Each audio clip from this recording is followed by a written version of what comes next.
Now, we're 10 months into this financial crisis, and even today, via my website, advicescotland.com, I'm still being contacted by people who are looking for advice and information about how they will deal with their debts.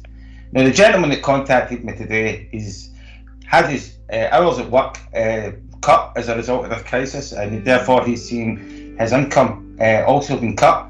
He's struggling to pay his loans and his credit cards, and he owns his property. He's got a mortgage, so he's doing the right thing. He's prioritising his mortgage. But one thing he was asking me is, could he just stop paying his credit cards and loans, and would the creditors eventually maybe just write the debt off? Well, that's not a sensible solution for most people, especially if you own a house. If you just stop paying your debts, it's going to affect your credit rating. It's going to possibly risk creditors taking you to court. You're possibly going to see interest and charges being added onto your debts. You could eventually have sheriff officers try to arrest your wages or freeze your bank account.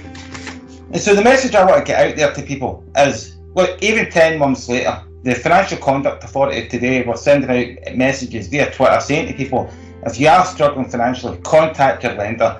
They're still going to try and give you support, tailored support if you've already had a payment break, but if you've not had a payment break up to now, you may still be able to get a payment break from your lenders for a couple of months to hopefully you can get back on your feet. The other thing I want to say is that from Monday, the Scottish Government are going to be taking a new approach with a low but grow debt arrangement scheme, which is the Scottish Government's formal repayment plan that people can use to pay their debts. It freezes all interest and charges, it protects you from sheriff officers, it protects you from bankruptcy. And from Monday, what they're going to do is they're going to make it more accessible to people by allowing people even to start by paying even quite a small amount, with the hope that over 6 months that they'll be able to increase those payments. So the message I want to get out there to people is, lots of people are still being affected by this crisis.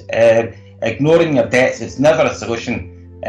Speak to your lenders, and if you can't get any support or help from them, then speak to your local advice agency. And you can find details of your local advice agency through advicescotland.com.